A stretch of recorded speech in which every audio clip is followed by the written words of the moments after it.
They called my one bedroom a shoebox and told me to aim smaller. I smiled. My family always used Grandma's estate as their favorite punchline, the fallen down orchard, the worthless lake house. But by dessert, their jokes dried up. That's when I unzipped the leather folio and showed them the deed I'd already recorded. Paper beats pride. Every single time Riley Ashford pushed open the heavy oak door to her parents' house, and the smell hit her first. It wasn't the crisp, cool scent of an Asheville autumn clinging to her blazer. It was the thick, humid air of a Sunday dinner, casserole steam specifically. The condensed soup and processed cheese aroma of her mother's Sunday special mingled with the faint, acidic tang of furniture polish. The sound of the refrigerator, a low, constant thrum, seemed to vibrate in her teeth. It was the background noise of this house, the unwavering hum of its invisible pecking order. She was 29, and she still felt the need to apologize for her arrival. "I'm here," she called out, shrugging off the navy blazer that served as her armor in the world of financial consulting. She smoothed the front of her silk shell. Her hands were clean, her nails filed and buffed, but she couldn't scrub away the calluses on her palms from gripping the pull-up bar at her gym. The one concession to sanity she allowed herself. Work, hard work, something this family talked about, but rarely recognized. "You're late?" her mother, Deborah, trilled from the dining room. Not an accusation, just a statement of fact that solidified Riley's position at the bottom of the hierarchy. She walked in. The table was set. The heavy oak, inherited and polished to a mirror shine, reflected the harsh light of the dining room chandelier.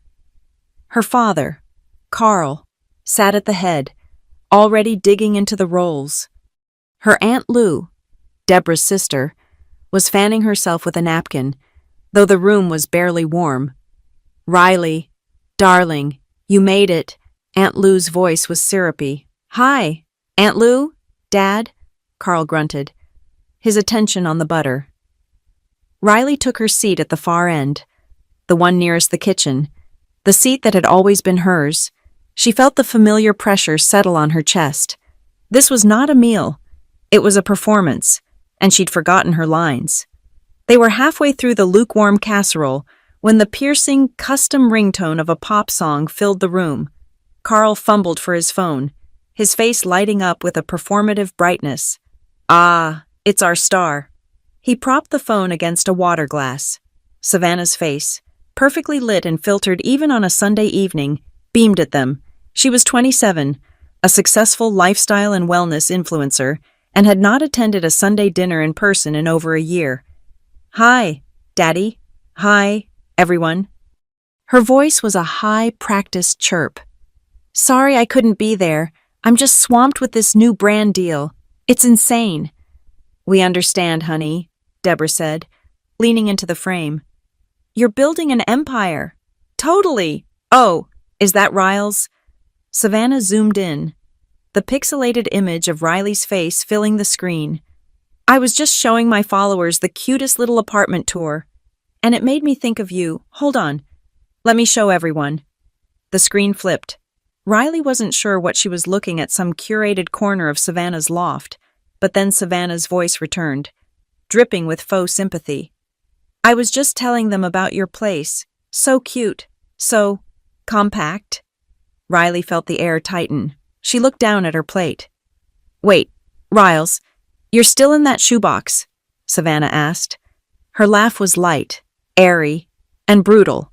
It was a spark in a dry forest. Aunt Lou snorted first, a quick, sharp sound she tried to cover with her napkin. Carl let out a rumbling chuckle. "Now, Savannah, be nice." "What I am being nice," Savannah protested, her filtered eyes wide. "It's just, at your age I'd be claustrophobic. Where do you even put your things? Or, a guest?" The forks had all paused.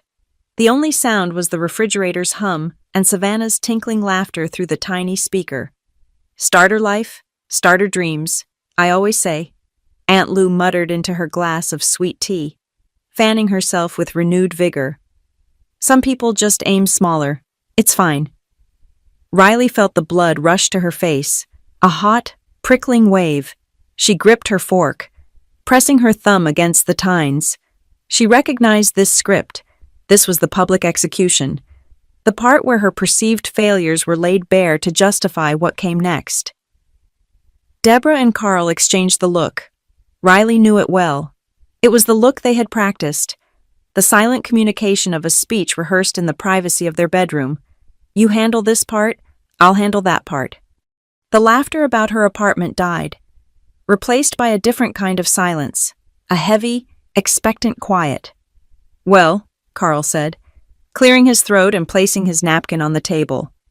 Speaking of property, Riley's stomach tightened. Here it comes. We were just discussing Grandma Evelyn's old place, Deborah added, jumping in smoothly. That derelict old orchard. Such a shame, Aunt Lou sighed. All that land, just rotting. And that lake house, full of spiders, I imagine. We'll have to figure something out after probate. Of course, Carl said, waving a dismissive hand, as if probate were a minor inconvenience, a bit of paperwork before the real business could begin. Riley looked across the table at her younger brother. Grant, at 19, was the only one not participating. He was slouched in his chair, thumbs flying over his phone, pointedly ignoring the conversation, but as Carl spoke, Grant's eyes flicked up. He met Riley's gaze. His look was a swift, silent telegraph. Half apology, half warning. Then, under the table, she felt a sharp kick to her ankle. It wasn't hostile. It was a jolt, a coded message. Keep cool. Don't react. Don't give them the fight they want. Riley took a slow, silent breath, uncurling her fist from the fork. I've been running some numbers, Carl announced, leaning forward. He was in his family patriarch mode now. The provider, the planner. That Hollis Orchard property, it's just sitting there, dead weight. Grandma let it go, bless her heart. But it's an asset, and this family, he paused for dramatic effect, needs to leverage its assets. What we're thinking, Deborah said, picking up the thread, is a unified family plan. We sell the orchard. It's the smart move. A developer has already been sniffing around, Carl said, his voice dropping, as if sharing a corporate secret. They'd pay top dollar for that lake access. And with that capital, Deborah beamed, we could finally fund Savannah's studio build-out properly, a real investment in this family's future. And, Carl added, a little too quickly, retire a few of those high-interest cards we've been carrying, get us all on solid ground.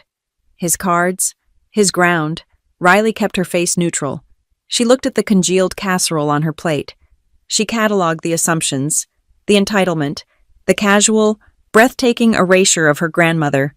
She waited until the silence stretched, until they were all looking at her, waiting for her to nod, to agree, to be the compliant. Smaller dreaming daughter, she lifted her head.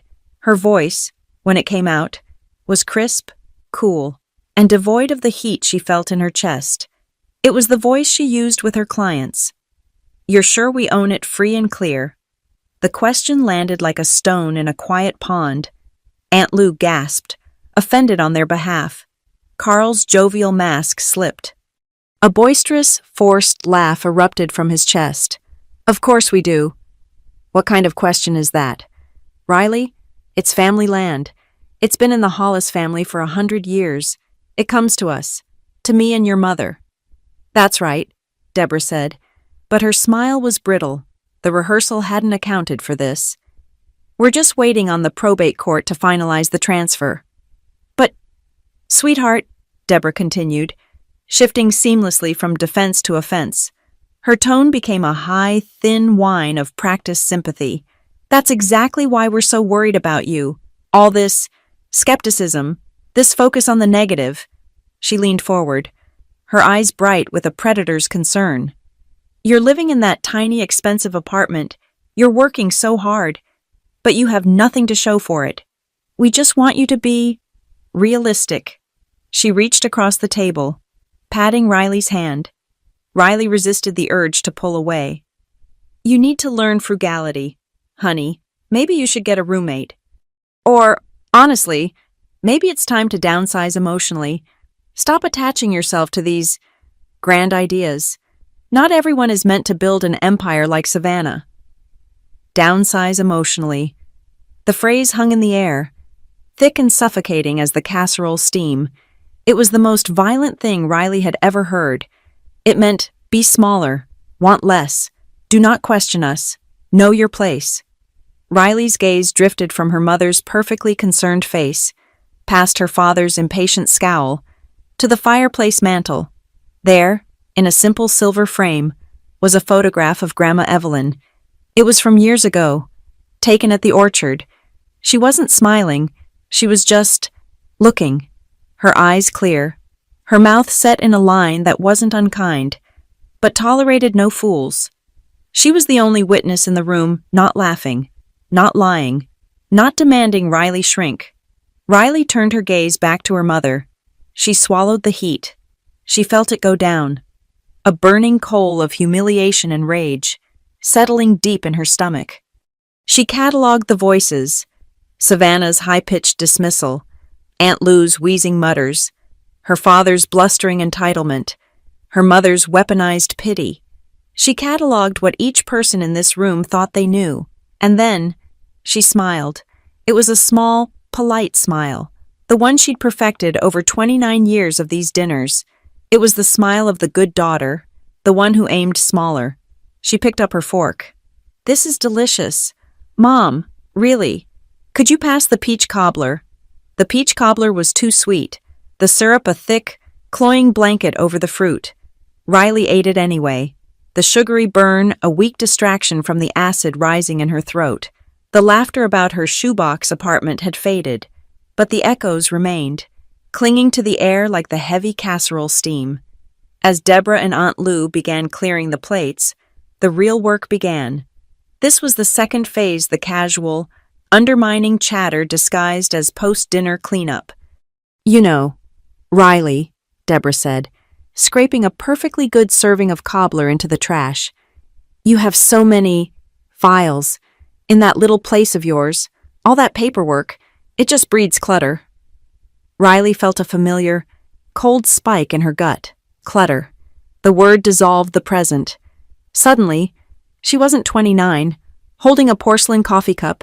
She was 15, standing in her teenage bedroom, the afternoon sun highlighting the dust motes dancing in the air.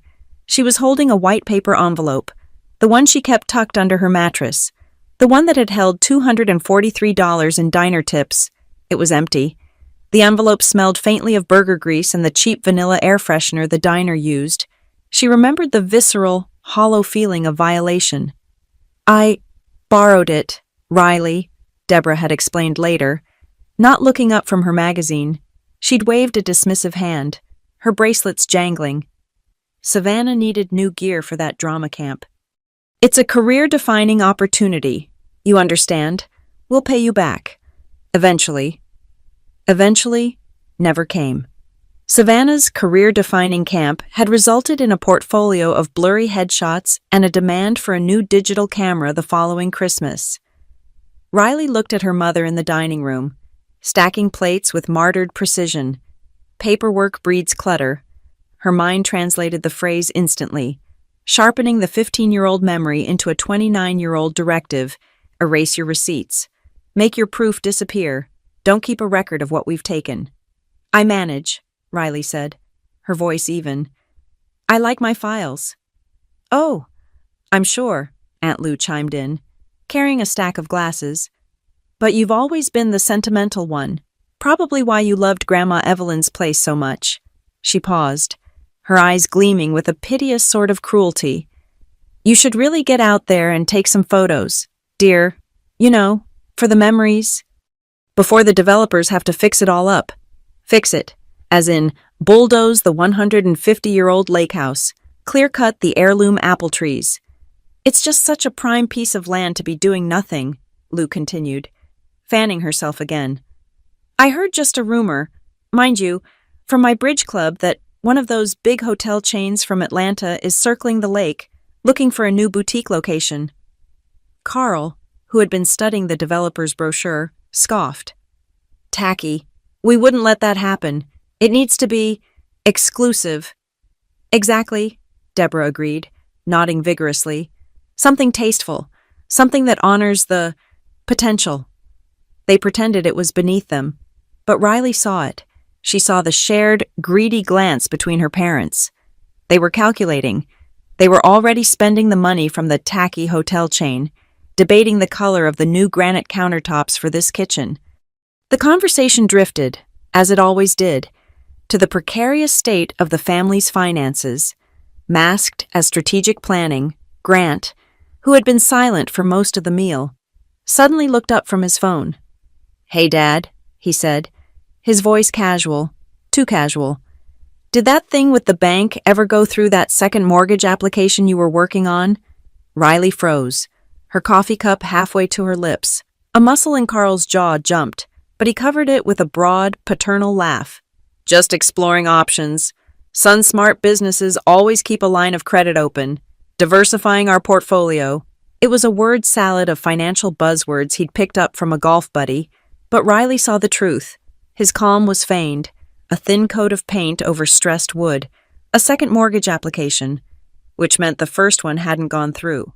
Or more likely, it had been rejected. The bank, unlike her family, actually read the fine print. They would have run a title search. They would have hit a wall. "Exactly," Savannah's voice burst from the phone, seizing the lull.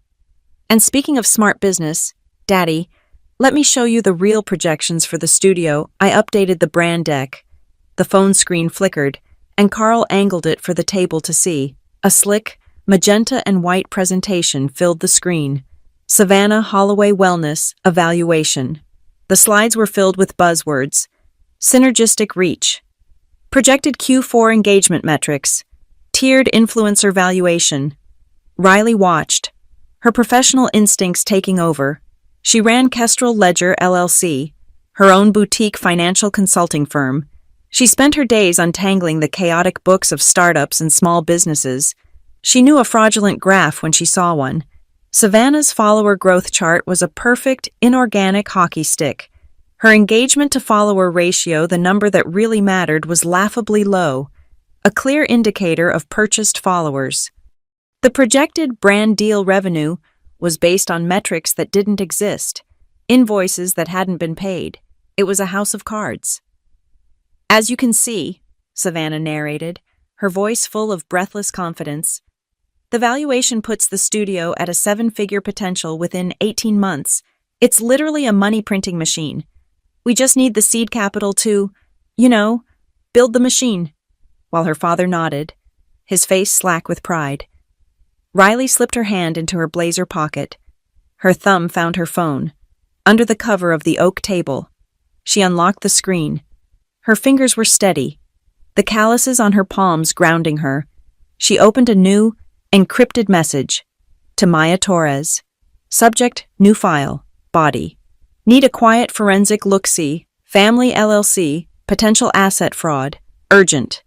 She pressed send. The delivered checkmark appeared.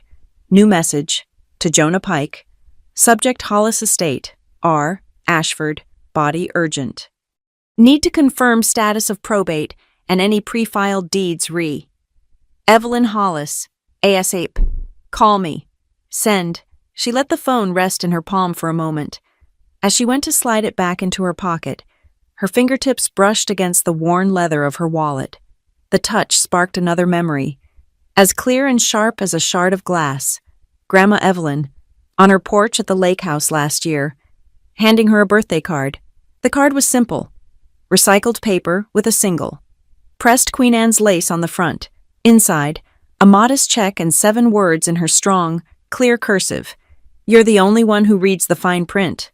At the time, Riley had smiled, thinking it was just a fond little jab at her career choice, a bookkeeper's joke. Now, sitting at this table, listening to her sister sell a fantasy and her father plan to fund it with an asset he didn't own, she finally understood.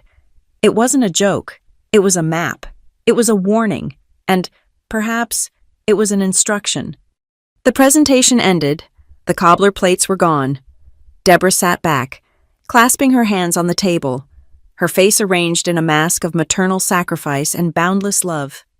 "This," she said, her voice soft, "is what it's all about. Family unity, all of us pulling together for the common good, helping each other achieve our dreams." Her gaze, bright with a manufactured, high-wattage warmth, settled on Riley. "You know, Riley, that security deposit on your apartment, you'll get that back when you move, right? When you find a more frugal situation." Riley went perfectly still. The air in the room seemed to thin. "If the landlord agrees the unit is in good condition, yes, that's how deposits work." "Well," Deborah continued, her voice impossibly gentle as she smoothed a non-existent wrinkle in the tablecloth, "Savannah's studio is going to need, well, everything, equipment, software, acoustical panels. It's a mountain of startup capital." She looked directly at Riley, her eyes wide and pleading. "And a gift, a real, tangible show of support from her sister that would mean the world. It would show you're finally part of the family unity plan." There it was, not loan, gift. She wanted Riley to drain her only liquid savings, the buffer between her and disaster, and gift it to Savannah for her fantasy studio. A studio that would be built on land they were planning to steal. Across the table. Grant's jaw tightened so hard Riley heard the click of his teeth. He was staring at his plate, but his shoulders were rigid, bunched up around his ears. He'd heard it. He knew exactly what just happened. Riley's phone vibrated in her pocket. A short, sharp buzz. She held her mother's gaze. "I'll have to think about that."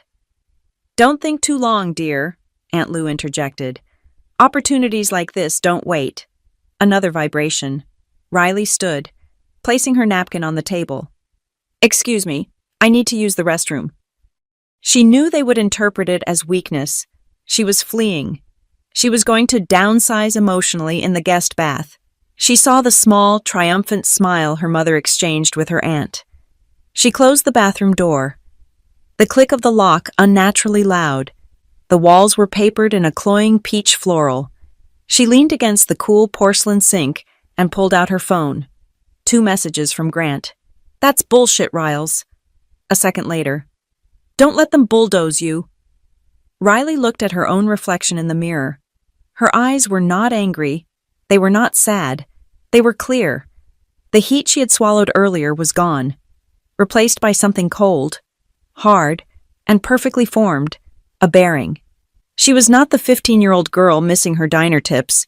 She was the 29-year-old woman who ran Kestrel Ledger LLC. She was the woman who had just hired a forensic bookkeeper and an estate attorney. She opened the message thread to Grant. Her thumb hovered, then typed a single reply, a single emoji. She hit send. She pocketed the phone. It felt heavy in her hand, solid and sure, like a holstered truth. She turned on the tap, the cold water sharp and stinging on her calluses, and began to wash her hands. The drive from her parents' house in the polished suburbs to her modest walk-up apartment near downtown Asheville took 22 minutes. 22 minutes for the simmering heat in her stomach to cool, to harden from a coal of humiliation into a diamond-hard point of focus. She bypassed the shoebox living room her family had so gleefully mocked. The clutter Deborah had warned her about was, in reality, a meticulously organized office nook tucked into an alcove. This was the headquarters of Kestrel Ledger LLC, her boutique financial consulting firm. It was all virtual. Just her and 3 highly skilled contractors. To her family, she was just Riley, who's good with numbers. To her clients, she was the woman who found the decimal point that was costing them $100,000 a year. She was the one who untangled fraudulent vendor accounts. She was, as Grandma Evelyn used to say, the one who read the fine print. Riley sat in her ergonomic chair, the city lights painting a quiet, geometric pattern on the wall. The glow of her dual monitors felt more like home than her parents' chandelier. She opened her encrypted drive. She created a new client file name Ashford, Carl Deborah Hollis Estate. She opened a new ledger, account family, Status hostile. This was the only way. To detach. To treat this as she would any other case of potential asset mismanagement. She took a sip of cold water, the taste sharp and clean. The investigation began. First, the public record. She logged into the Buncombe County Assessor's portal. She typed in the address for Hollis Orchard. The parcel ID number popped up. She cross-referenced that ID with the county's Register of Deeds portal. She ran a standard lien search first. Her breath caught. Nothing. No second mortgage. Grant had been right to be suspicious. Carl's application must have been rejected, but why a bank wouldn't reject a loan on a valuable, paid-off property unless there was a title issue? She filtered the documents for the parcel ID. Sorting by date, most recent first, she saw tax payments, utility easements from the 1980s, an old boundary survey from 1994. And then, she saw it. Date recorded, 2 years and 4 months ago. Document type Deed TOD. Grantor Evelyn R. Hollis. Riley's mouse hovered over the link, her finger trembling slightly. A transfer on death deed. A simple, powerful legal instrument that conveys property at the time of death, completely bypassing the messy, public, and contestable process of probate. It was a sniper rifle of an estate tool. She clicked the PDF link. The scanned document filled her screen. The county recorder's timestamp a digital seal in the corner. She read the legal description, her eyes scanning the metes and bounds, the familiar language of thence north 88 degrees, to a stone marker, and then the beneficiary clause. Upon the death of the grantor, Evelyn R. Hollis, all right, title, and interest in the aforementioned property shall be conveyed to and vest immediately in the following beneficiary, Riley M. Ashford. She read it again, and a third time. The letters didn't change. Her, not the Ashford Family Trust, not my children, Carl and Deborah, just Riley M. Ashford. Her vision tunneled. This wasn't a mistake. This was a plan. Grandma had done this over 2 years ago. She had sat at this table, listened to the same condescending remarks, the same greedy plotting, and she had quietly, legally, and definitively disarmed them all. Riley scrolled to the second page. A writer. Her breath hitched. It wasn't just the land, including all appurtenant rights, specifically Hollis Orchard, the residential structure known as the Lake Parcel, and all associated water rights. Water rights. In North Carolina, that was a massive, separate value. She scrolled further. A second, attached document, filed the same day. Document type Declaration of Easement. It described the single paved road that led from the main highway into the orchard, the road Carl had so confidently pointed to on his developer plan. Said access easement shall be under the sole control of the owner of parcel ID, the parcel Riley now owned, no commercial or heavy equipment access permitted without written consent of the owner. Grandma hadn't just given her the house, she had given her the front gate, the driveway, and the only key, the developer's trucks, Savannah's studio build-out. None of it could happen without her signature, a signature she would never give. The next logical step clicked into place in her professional brain. Liabilities. She switched back to the county tax assessor's portal. They'd called the place derelict, rotting. They were assuming Grandma had let it go, that the taxes were delinquent, that it was a burden they would have to fix. She pulled the tax history. Status paid. Current, she blinked, paid. Her parents hadn't paid it. She knew their finances too well. She pulled the payment record for last year. Payment type cashier's check. Her heart began to pound, a low, steady drum against her ribs. She had helped Grandma organize her finances for the last 5 years, scanning important documents into a private, encrypted cloud drive. She logged into her Kestrel Ledger archive, not the Ashford family file, but her Evelyn file. She found the folder Tax Receipts. She opened the scan of the cashier's check request form from Grandma's local bank. In the memo line, in that strong, clear cursive that had been on her birthday card, were 2 words, Hollis Orchard, 2024. Grandma had been paying it all along, quietly, with a financial instrument that couldn't be traced to a personal bank account her parents might try to access. She was keeping the title clean, and waiting for Riley. Riley's fingers flew across the keyboard. Validate, verify, the probate court portal. She searched for Evelyn Hollis's estate. Just as she'd suspected, a small estate filing, minimal, filed by her father 2 weeks ago. It listed personal effects clothing, furniture, and one checking account. Value approx. $4,000. That was it. Her parents were waiting for the probate court to grant them control of the land. But the land was never in the estate. The TOD had already done its job. The second Grandma's heart stopped. The title had vested in Riley, legally, irrevocably. There would be no sibling sign-off, no family vote, no unified plan. It was already done. Riley sat back, the breath leaving her lungs in a long, slow whoosh. This entire dinner, the humiliation about her apartment, the gift of her security deposit, it was all a desperate, pathetic attempt to squeeze her for cash while they waited for a payday that was never, ever coming. Now, her mind shifted.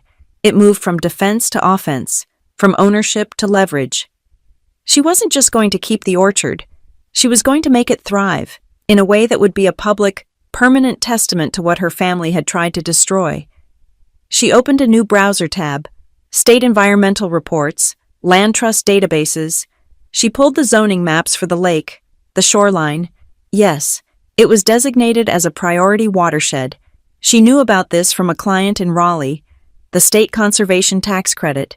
She pulled the acreage, the precise length of the lake frontage from the deed description, and ran the numbers through the state's credit calculator. The result made her sit up straight. It wasn't a small rebate. If she placed the shoreline and a portion of the heirloom orchard under a conservation easement locking it from development forever, the state would grant her a transferable tax credit. A credit worth, by her quick calculation, just over 6 figures. It wasn't just land. It was a liquid asset. She grabbed her phone. Her hands were perfectly steady now. She dialed Maya Torres, her forensic bookkeeper. Maya, it's Riley. I'm sending you a parcel number and an EIS report from the state. Can you validate the conservation credit math for me? I'm seeing a substantial number and I need a second set of eyes. On it, Maya's voice came back. No nonsense as always. While Maya worked, Riley typed an email to Jonah Pike, Esquire. Subject, Hollis Estate Clock starts now. Jonah, I have in hand a recorded transfer on death deed from Buncombe County, filed 2 years ago, naming me as sole beneficiary for the Hollis Orchard property. Grantor, my grandmother is deceased. I need you to confirm validity and priority over any subsequent probate claims from my parents who have opened a small estate file. The exact procedure and timeline for recording the supplemental affidavit of death to finalize the title transfer. Draft standard. Notice of ownership change language for utilities, banks, and any interested third parties. I need this yesterday. Riley.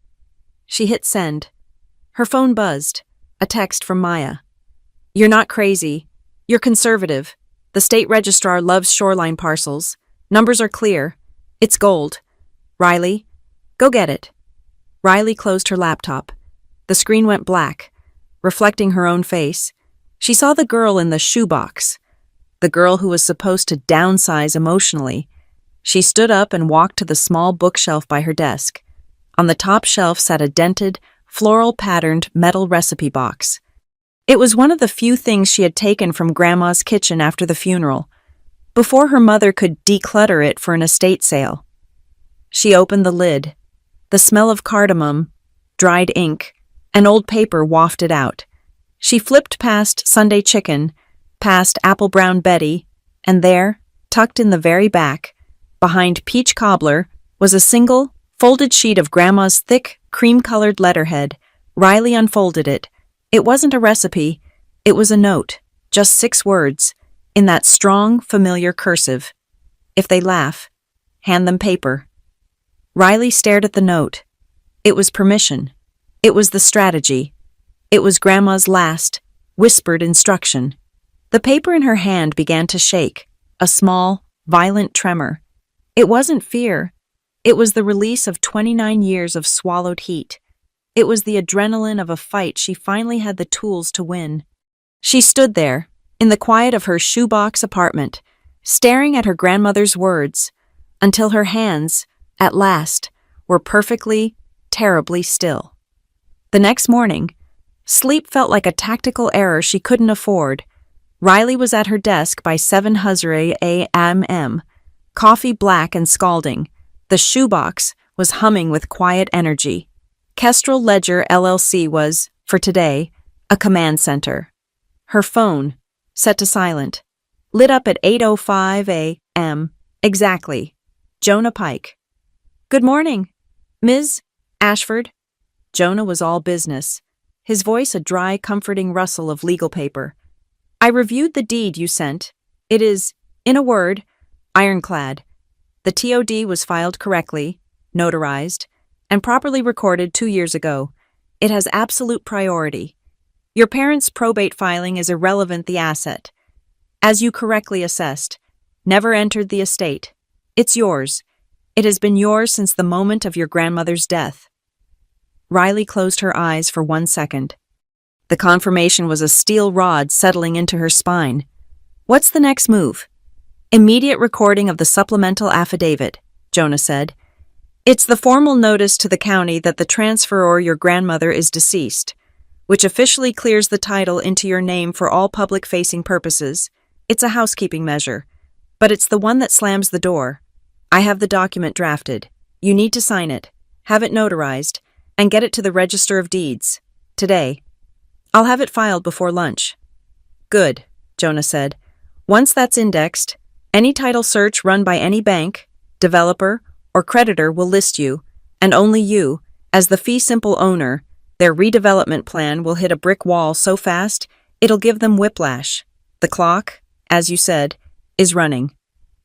10:12 Riley was standing at a small glass counter at a shipping center 2 blocks from her apartment. The notary, a woman with tired eyes and a surprisingly forceful grip, had already reviewed her driver's license. "Sign here," the woman said, tapping the line on the affidavit of death of transferor. Riley uncapped her pen. Her signature was firm. Riley M. Ashford. It looked different on this document. Heavier. The notary pressed her embosser into the page. The chunk of the stamp was a sound of finality. It was a lock turning. "Thank you," Riley said, sliding the document into a pre-addressed courier envelope. She paid for the Priority 1 delivery to the Buncombe County Register of Deeds. The clerk promised it would be there by 11:30 a.m. As she walked out into the bright, cool morning, she felt lighter. The first piece of paper was in motion. 11:40 a.m. Back at her desk, Riley's screen showed the county's e-filing portal. She uploaded the second set of documents Jonah had prepared. Notice of ownership change. This one was for the utility companies, the tax assessor, the bank her father had tried to get the mortgage from. It was a polite, formal memo that said, "All previous contacts are obsolete. Speak to me now." Easement control statement. This one was the dagger. She attached the original easement declaration Grandma had filed. Her new statement simply affirmed, as the new owner, that all access rights to the paved road were under strict review. No commercial, construction, or heavy equipment access will be permitted until a full safety and impact review is completed by the owner. She clicked Submit. The portal flashed a confirmation documents received, pending index, estimated indexing 24 hours. The public record was now catching up with the truth. Noon, time to build the fortress. Riley pulled up the number for the Blue Ridge Land Trust, a regional nonprofit she'd long admired. She'd dealt with them once for a client. "Blue Ridge Land Trust. This is Sarah speaking." "Sarah, my name is Riley Ashford. I'm the new owner of the Hollis Orchard property on the north shore of the lake. I'm calling to open a preliminary file for a conservation easement."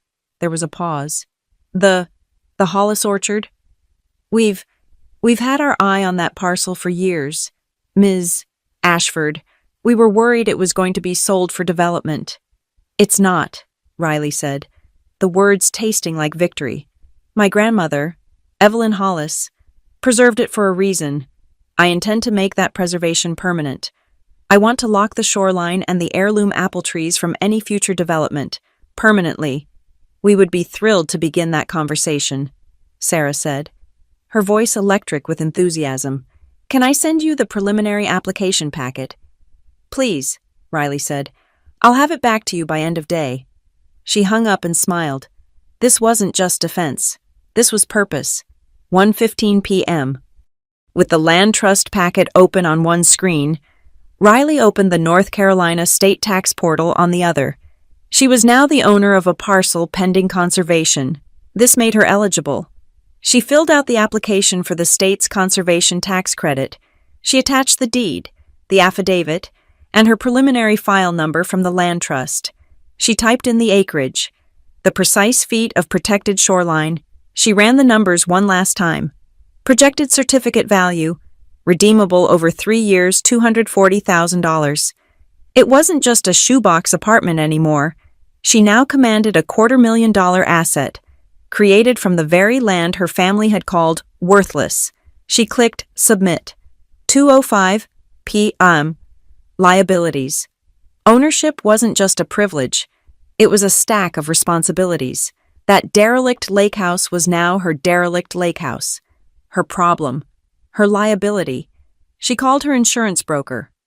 Hey, Mark, it's Riley Ashford. I need a new binder. Property. Another rental. No, personal acquisition. It's the Hollis Orchard on the lake. Riley, that's a big property. I thought your family. The title is solely in my name as of this morning. The policy lapsed last month. I need a new one. Full liability, structural, fire, and a rider for the unpaved access roads. And I need it live, as soon as possible. Let me run this. Okay, it's an older structure, so the premium, here we go. I can bind it. Coverage will be live at 2:30 p.m. today. You are covered. Riley. Send me the declaration page, Riley said. Thank you. Mark. Another piece of paper. Another wall. 3:00 p.m. Knowledge is leverage. Her family had used ignorance and assumption as a weapon. Riley would use data. She commissioned a Phase 1 environmental site assessment from a reputable local firm. It was an expense, but a necessary one. She needed to know what was really there. Leaking oil tanks. Old pesticides from the orchard. I need the standard report, she told the scheduler. Any recognized environmental conditions, I need it rushed. This wasn't just for her. It was for the bank. It was for the land trust. And it was for the moment her father would inevitably claim the land was an unsalvageable toxic dump that had to be sold. She wanted the report that said, in clinical, third-party language, no, it's clean, it's valuable. 3:42 p.m. Time to project authority. She opened a blank document. She did not write, Dear Dad. She drafted 2 letters. The first was to the developer her father had mentioned. The second was to the local heavy equipment and excavation company she knew he always used. The language was cold, professional, and copied directly from Jonah's templates.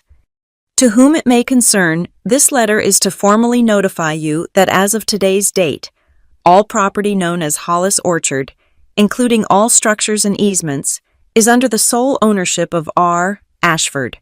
All prior discussions, negotiations, or site visit permissions granted by any other party, including Carl Ashford or Deborah Ashford, are null and void. The property is now a designated private preserve. All access, including for surveying or assessment, is prohibited without the express written consent of the owner. Any unauthorized presence on the property will be considered trespassing and will be treated accordingly. Thank you. R. Ashford, owner. She didn't send them yet. She saved them as PDFs. They were bullets. Chambered and ready. 4:10 p.m.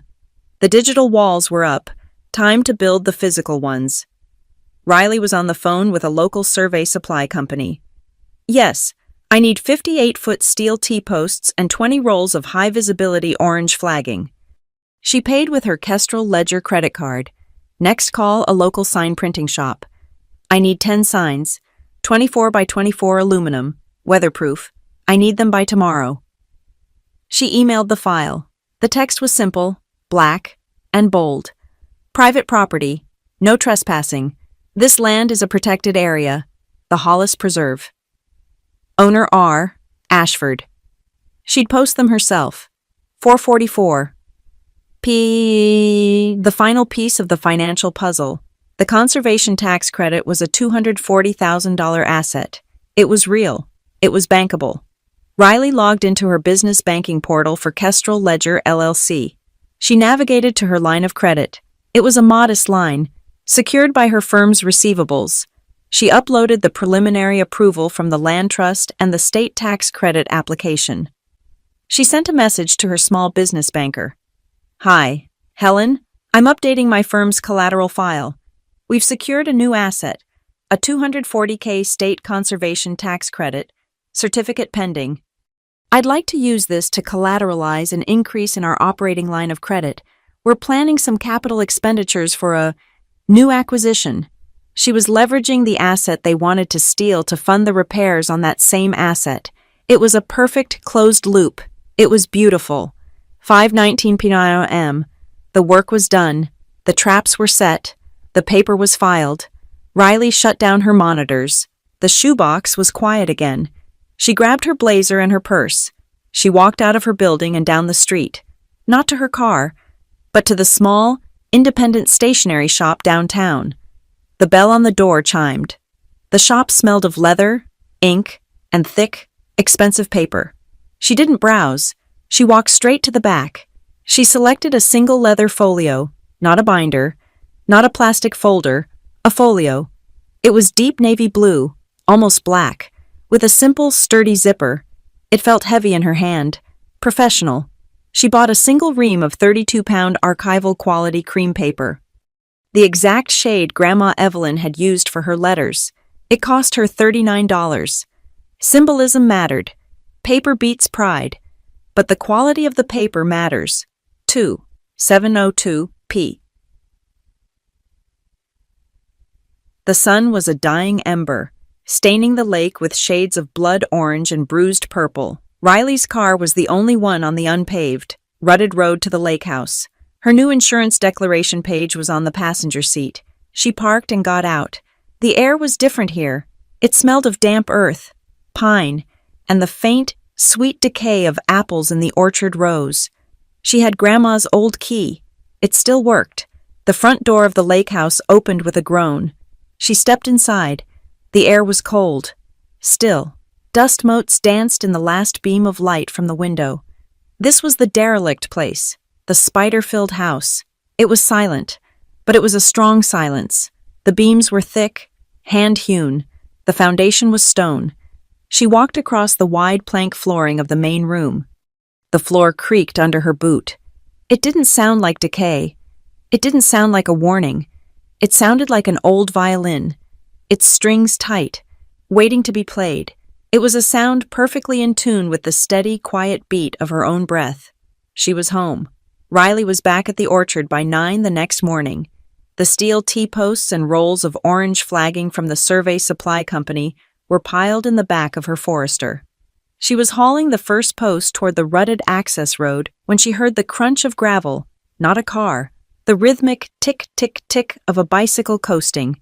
She straightened up, wiping a streak of rust on her jeans. Grant. He rolled to a stop, straddling his old mountain bike, breathing hard. He looked rumpled, his hair a mess, like he just rolled out of bed and sprinted here. "Riles," he panted. "I got your emoji. The paper." "I'm surprised you came," she said. It wasn't an accusation, just a fact. Grant had always been the family's Switzerland, surviving by staying neutral.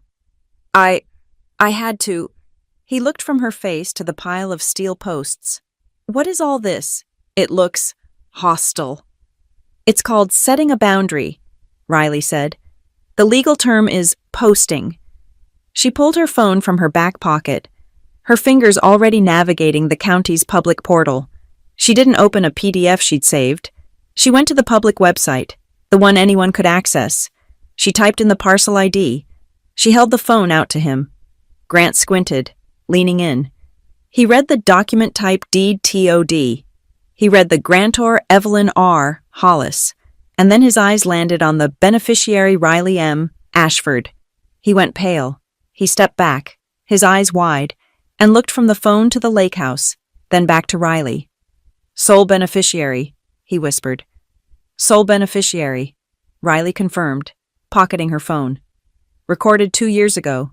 It never went to probate. It was never Dad's to sell. Grant let his bike fall to the gravel with a clatter. He sat down hard on the edge of the old porch, running both hands through his hair.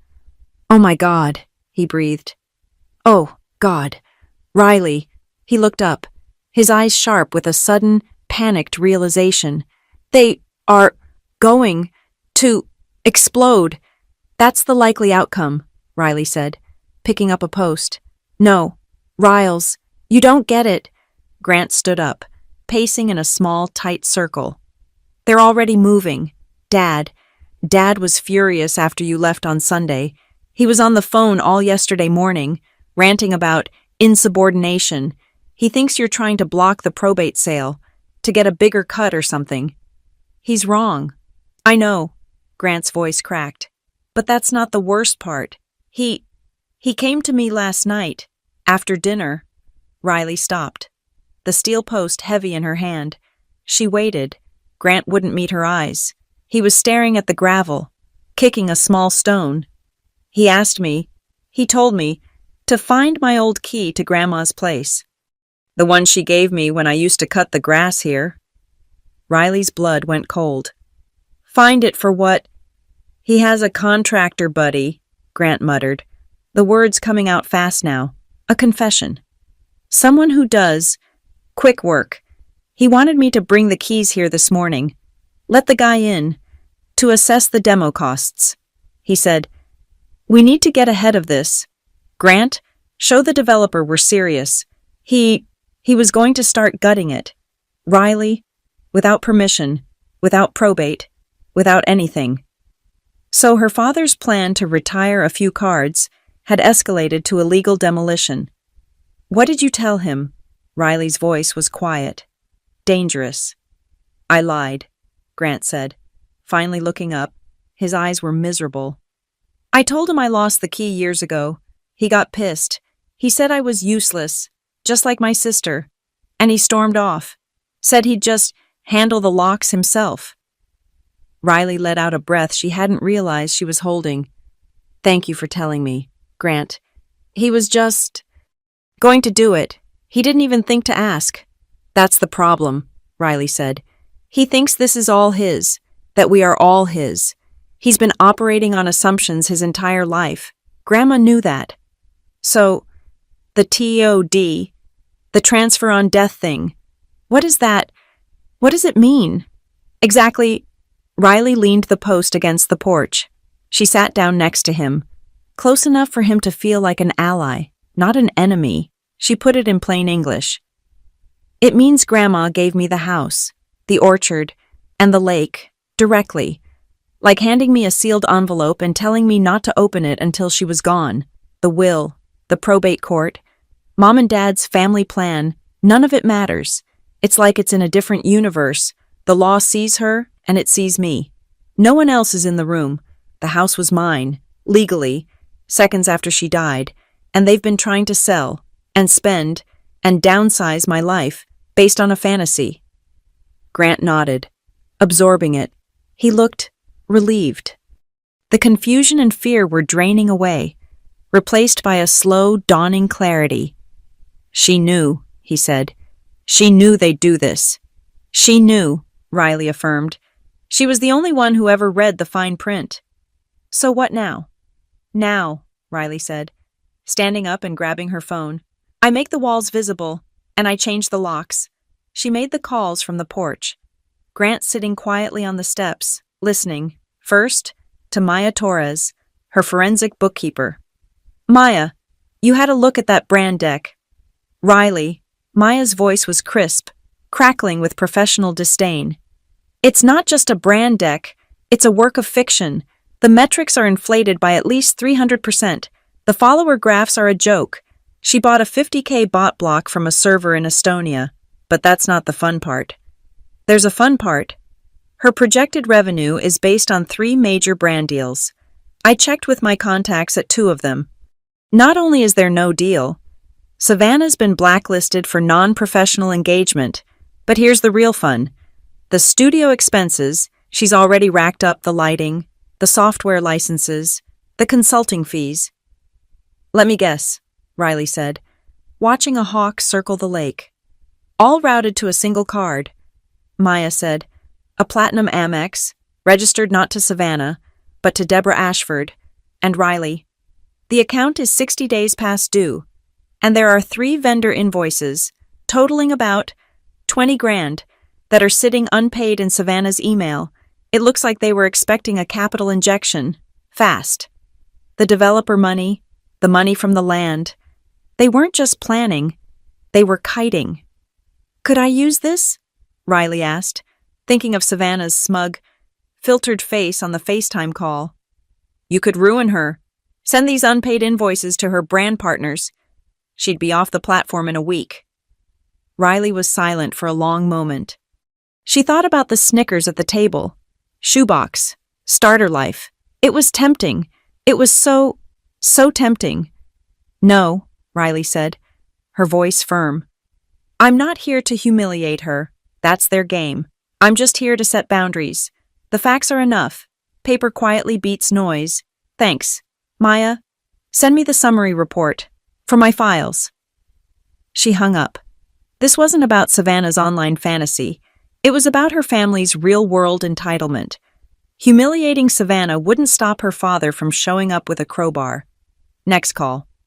Jonah Pike, her attorney. Jonah, they're escalating. My father intended to bring a demo contractor out today, without permission. Not surprising, Jonah said calmly. It's time for the notice. The family courtesy notice. Exactly. It's polite, it's legal, it's clear. It informs them that you are the sole owner, provides the recorded index number of the affidavit, and states that all access is now by owner's consent only. It will also state that due to the lapsed insurance and the age of the structures, all access is prohibited until a full safety and liability assessment is complete. Mandatory safety protocols. It's non-negotiable. He'll ignore it. Let him, Jonah said. That's what trespassing is for. I'll have it drafted and sent to you by 3 p.m. You can forward it to them from your email, paper trail, she confirmed with her title officer contact, Lydia Rowe. Lydia, just checking, has the affidavit indexed? Like a charm. Honey, hit the public index at 8:52 a.m. I already ran a search myself. Your name is the only one on that title. It's a recorded wall. Anyone trying to sell, pledge, or get a loan against that orchard is going to hit it, and hit it hard. They're dead in the water. Last call. A local number. Gideon's Contracting. Gideon, this is Riley Ashford, Evelyn's granddaughter. The man's gruff voice softened instantly. Riley, Lord, I was so sorry to hear about your grandma. She was a good woman, gave me my first job. Rest her soul. What can I do for you? I'm the new owner of the lake house. Gideon, the title is in my name, and I need to secure it. I need new locks. Today. And the front porch. It's sagging. I'm not looking to demolish. I'm looking to stabilize. There was a pause. You're keeping it. I'm keeping it. Well, hell, Gideon said, and she could hear him smile. That's the best news I've heard all year. My crew is on a job in Weaverville. But for you, for Evelyn, I'll be there myself in 2 hours. We'll have those locks changed and that porch shored up before sundown. And don't you worry, we'll get the permits pulled proper. We do this right. Thank you, Gideon. No, thank you, Riley. It's good to see that place in the right hands. When she hung up, Grant was just watching her. You're a general, he said, not unkindly. I'm a consultant, she replied. I assess risks and manage assets. Let's go post those signs. For the next hour, They worked. Riley used the post driver, the heavy thud satisfying and solid. Grant followed, unspooling the bright orange flagging, tying it taut between the steel stakes. They didn't talk. They just worked, creating a bright, unmissable line that separated the main road from the orchard's easement. By the time they finished, Riley was on her phone again, typing in a custom order. "What's that?" Grant asked, wiping sweat from his forehead. "A plaque," Riley said, hitting confirm. "For the porch? By the new locks?" "What's it say?" "Hollis Orchard. Kept, not cashed." Grant let out a low whistle. He picked up his bike, brushing the gravel from the seat. He was quiet for a long time, just staring at the house, at the new orange line, at his sister. "Riles," he said, his voice soft. "Are you doing this? For revenge? For Sunday? For all the crap?" Riley turned to face him. The sun was high, and it lit the side of her face, making her look stark and clear. She thought about the shoebox comment. She thought about the stolen diner tips. She thought about the demand for her security deposit. "No," she said. "Revenge is about the past. This is about the future. I'm not doing this to get back at them. I'm doing this because they're wrong, and because they were so loud and so confident in their laughter that they never stopped to read the fine print. I'm doing this for truth, and I'm doing this for Grandma." Grant nodded. A slow, understanding nod. He got it. "She picked the right one," he said. He looked exhausted. Riley looked at him, really looked at him, the 19-year-old kid, caught between his parents' bluster and his sister's iron will. "Come on," she said, nodding to her car. "You look starved. I'll drive you back to your dorm. We can stop at the gas station." Minutes later, they were sitting on the tailgate of her Forester at a gas station halfway back to town. The no trespassing signs were in the back, ready for Gideon to post. They were sharing a bag of sour peach rings, the chemical tangy sugar coating their fingers, and for the first time in months, maybe years, they were laughing, really laughing, about a stupid professor Grant had, about a client Riley had to fire, about nothing. It was easy. It was light.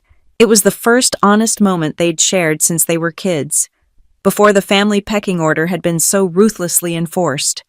A cool breeze blew through the open lot, carrying a smell from a nearby bakery. It was sharp and sweet. Cinnamon. Riley closed her eyes, letting the sun hit her face, the sticky sweet peach ring on her tongue. That's what this felt like. Not revenge, not anger. The wind blew again, carrying that warm, sharp, undeniable smell. Riley decided that must be what dignity smells like. The family courtesy notice was a digital grenade rolled under their door. I emailed it at 3:05 p.m. As clinically as I would send an invoice, it was polite, it was legal, and it was clear. It cited the recorded index number. It mentioned the lapsed insurance and the mandatory safety protocols. It stated, in no uncertain terms, access by owner consent only. It took exactly 1 hour and 12 minutes for the shrapnel to hit.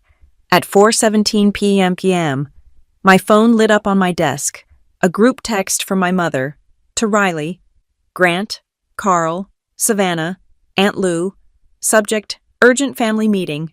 We are having a family meeting this Tuesday, 7 p.m., my house. We will be discussing the big plans for the Orchard project. Don't be late. This is mandatory. I stared at the screen. The pressure cooker had just been sealed. The hiss was beginning. Mandatory. She was still giving orders. She had read my legal notice not as a fact, but as a negotiation, a suggestion from her difficult, emotional daughter. I replied only to her. I am unavailable Tuesday. As stated in the notice, the property is not available for any project at this time. My phone buzzed in my hand. A furious, immediate vibration. From Deborah. This isn't a request. Riley, this is about the family's future. You need to stop this nonsense and be a team player. From Deborah. Your father is furious. You're embarrassing us. From Deborah. Did you even read Carl's spreadsheet? I hadn't. I checked my email. There it was, sent an hour before her text. Subject F.D. Hollis Orchard Pro Forma. Draft. I opened the Excel file. My shoebox apartment, which had been so quiet, suddenly felt cramped with the sheer, breathtaking incompetence of the document. It was a fantasy novel written in spreadsheet cells. He'd listed projected lot sale developer at a price that was 50% above the highest comp in the county. He'd listed Savannah's studio build-out as a capital investment, but it was the line item under logistics that made me stop. Easement access. Gravel paving. Existing asset. He was still assuming the road my road, the one I held the sole easement for. The one I had just legally affirmed my control over was a free utility. He was still trying to sell the developer a fantasy, using my assets as his down payment. I didn't feel anger, I just smiled. It was a sad, tired smile. He was a man trying to cash a check from a bank that had closed 20 years ago. He was bringing a spreadsheet to a deed fight. The next attack came, as expected, from the social media front. My phone buzzed. A notification from Instagram. Grant had forwarded me a story. I clicked it. It was Savannah. She was at the gate to the orchard, the main gate, the one on the highway that Gideon had secured. She was wearing a flowing white dress, her hair perfect, posing with one hand on the new, thick chain. The filter she'd used turned the late afternoon light into a golden, angelic haze. Manifesting my studio here, the caption read. So excited to announce the future home of my wellness brand.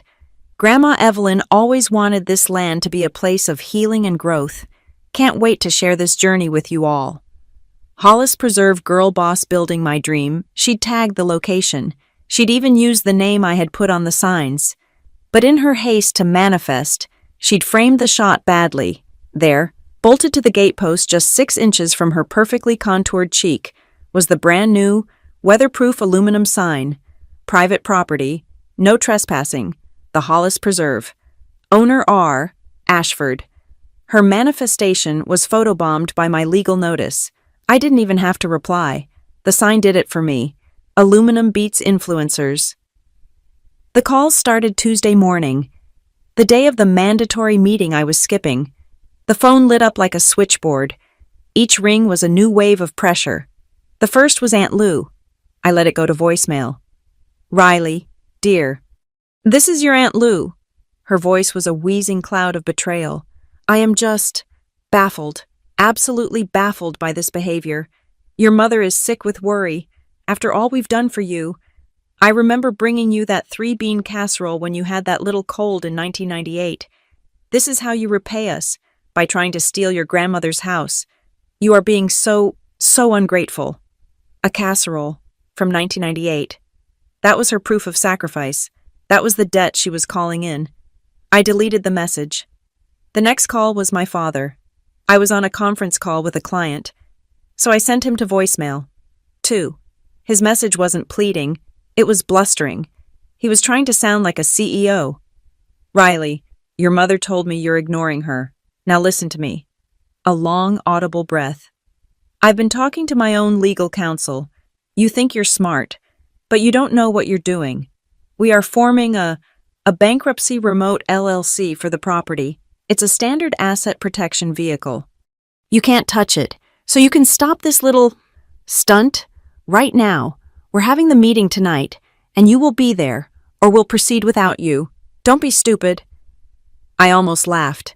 Bankruptcy Remote LLC. He'd clearly Googled how to protect assets from creditors and picked the most impressive-sounding phrase. He was floating buzzwords as if they were magic spells, as if saying the words LLC could somehow bulldoze a recorded transfer on death deed. He was trying to form an LLC for a property he did not own. It was like trying to take out a car loan for my neighbor's Toyota. Minutes later, a text from my mother. The bad cop was done. Here was good cop. Riley, honey, please, let's just talk. Your father is just stressed. He's trying to do what's best. We don't want to fight. We can all find a way to share this. Grandma would want all of us to benefit. I stared at that word. Benefit. I heard benefit and my mind translated it instantly, just as it had translated clutter into erase your receipts. Benefit meant bleed. She wanted us all to bleed the land, bleed its value, bleed its equity, bleed every last cent Grandma had so carefully preserved, and pour it into Savannah's failing brand and my father's bad debts. My phone rang again. A different number. Jonah Pike. I picked it up. "They're active," I said. "I know," Jonah's dry voice replied. "They just tried to file an emergency lis pendens against the property." My blood ran cold. "What?" "Don't worry. It was rejected. The clerk kicked it back in 20 minutes. Their filing was, let's call it, procedurally incompetent. They cited probate dispute on a non-probate asset. But it tells me they're desperate. Riley, they're throwing spaghetti at the wall. Expect more. They're going to try to file emergency last-minute paperwork, anything to cloud the title and scare you into a settlement. Stay ahead. Don't answer their calls. Let me handle the filings." "Understood," I said. "They're panicking. Panicked people are dangerous. Stay sharp." We hung up. The pressure was immense. This was the stage of the fight where they tried to make it so loud, so messy, so expensive, that I would just give in to make the noise stop. I was checking a data file for a client when another, more urgent alert pinged. An email from Maya. Subject, red flag. Urgent. My heart hammered against my ribs. I opened it. Maya had set up a credit alert on my parents, tied to the property's parcel ID. "Riley, your mother just applied for a home equity line of credit HELOC from First National Bank. It's a rapid approval application, and guess what she listed as adjacent collateral on the form? The Hollis Orchard. It's nonsense, legally." Maya's email continued. "They'll run a title search and shut it down immediately. But if it gets in front of a lazy underwriter, they might just see the Ashford name, see the adjacent note, and approve a small draw before the title search is complete. It's a long shot, but it's dangerous. They're trying to get liquid. Now, this was it. This was the real crime. Not just bluster and spreadsheets. This was attempted fraud. They were trying to borrow money against my house. I didn't panic. I didn't call my mother and scream. The heat I'd swallowed on Sunday had become a cold, efficient engine. I opened a new, blank document. I typed. I pulled the recorded affidavit index number. I pulled the insurance binder declaration page. I pulled the filed easement control statement. I drafted a one-page letter. It was polite, devastatingly professional, and colder than the lake in winter, to underwriting department. First National Bank, reapplication by Deborah Ashford, SSN. Collateral listed as Hollis Orchard Parcel ID. Dear underwriting team, it has come to my attention that an application has been submitted by Ms. Deborah Ashford, which attempts to name the above parcel as collateral. Please be advised I am the sole legal owner of this property, as confirmed by the enclosed transfer on death deed and recorded affidavit index. Ms. Ashford has no ownership interest, financial stake, or legal authority whatsoever regarding this property. Any attempt to pledge this asset is fraudulent. The property is not, and will not be, encumbered. For your records, I have also attached the property's current insurance binder and the filed notice of ownership change. Please govern yourselves accordingly. Sincerely, R. Ashford, owner, Hollis Preserve. I found the email address for the bank's main underwriting inbox. I hit send, the bank's automated reply. "Thank you for your message. We will respond within 24 hours. Popped up instantly. I knew it wouldn't even take that long. I had just saved them from a massive compliance failure. The thud of their rejected stamp would be audible from my apartment. The mandatory Tuesday meeting came and went. I cooked salmon and watched a documentary on land conservation. My phone was silent. My father's bluster, my mother's pleas, my aunt's casseroles, they had all hit the wall of my one-page clarification. The silence lasted until Wednesday afternoon. A text from Grant. "You didn't come," I typed. "I was not required." He replied instantly. It was, "Bad. Riles, they are AMPED. Dad was throwing his phone. Mom was crying. Savannah was screaming about her brand reputation after her followers saw the no trespassing sign and started asking questions. I waited. They're planning something else, Grant texted. Another dinner. Thursday. Mom's orders. She said to tell you, dress to impress. She's inviting someone. The developer. Maybe I don't know. It feels like a trap. Be careful. Dress to impress. They were staging another performance, another public humiliation. They were going to try to ambush me, to pressure me in front of a stranger. A slow, cold calm settled over me. Okay, I texted back to Grant. Thanks for the heads up. I stood up from my desk. The pressure cooker was off. The noise was gone. I knew the final play. I walked to my closet and pulled out my tote bag. I opened my desk drawer and took out the navy blue leather folio, the one I'd bought at the stationery shop, the one filled with crisp, cream-colored paper. I carefully placed the folio inside the tote bag. I had my affidavit, my insurance binder, my easement declaration, my conservation credit application, my no trespassing sign photo, my correspondence with the bank. They wanted me to dress to impress. I would bring my paper. I turned off the lights in my shoebox apartment. I went to bed, and for the first time since Sunday, I slept a full, dreamless 8 hours. It was Wednesday, the day after the mandatory meeting I had ignored, and the silence from my family was a loud, ringing void. They were regrouping, they were plotting. I, on the other hand, was working. An email dinged in my inbox at 10:04 a.m. The subject line was simple. Hollis Orchard. Preliminary approval.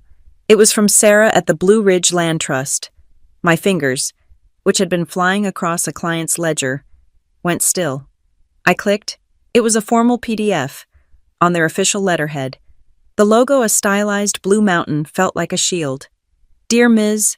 Ashford, following a review of your application, the preliminary maps, and the state's conservation priorities for the watershed, we are pleased to offer preliminary approval for the Hollis Orchard Conservation Easement.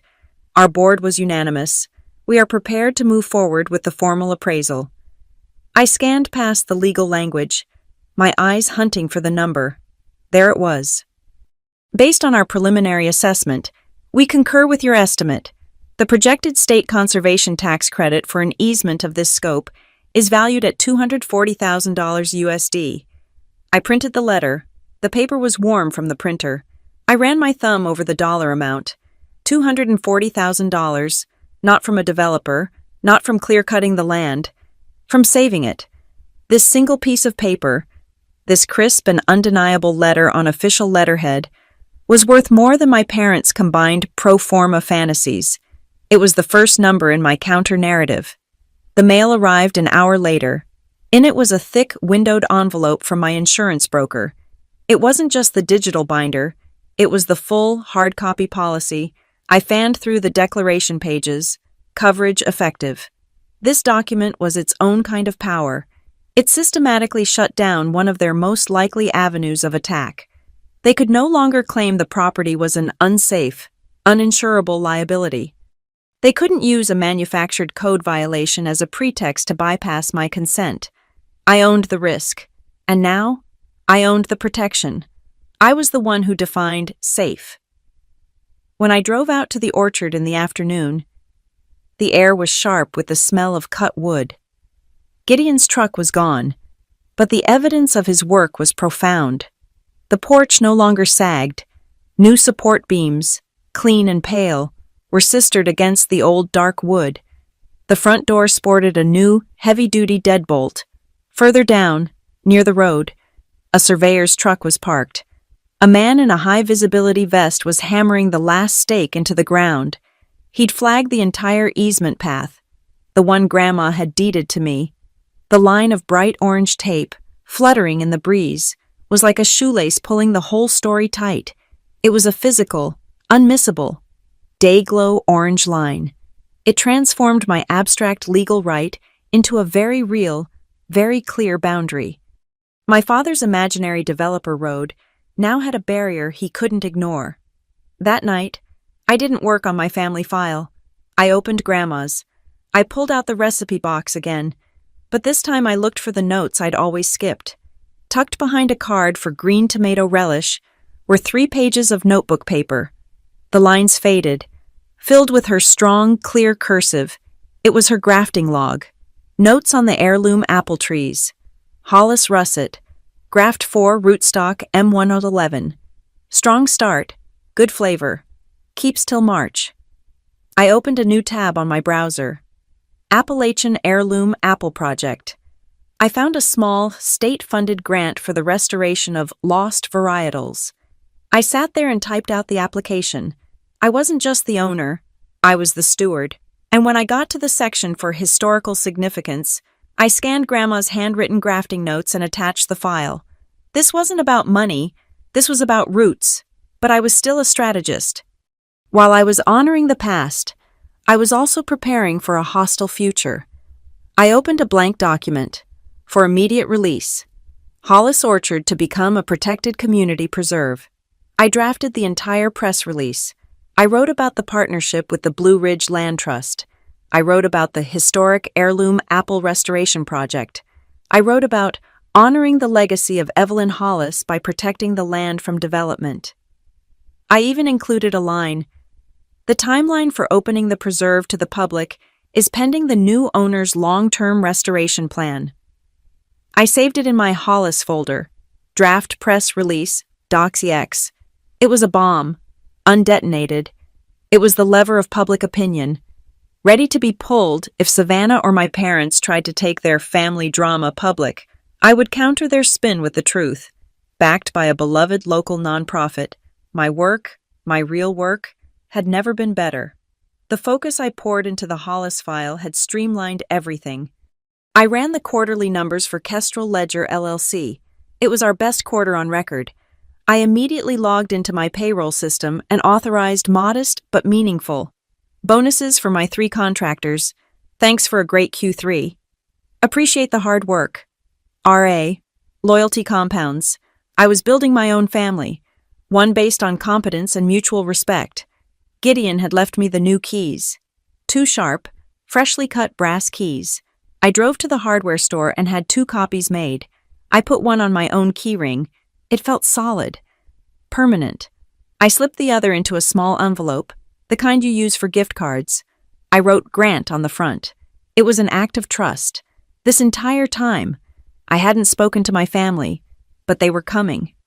Grant's text had warned me. Thursday, dress to impress.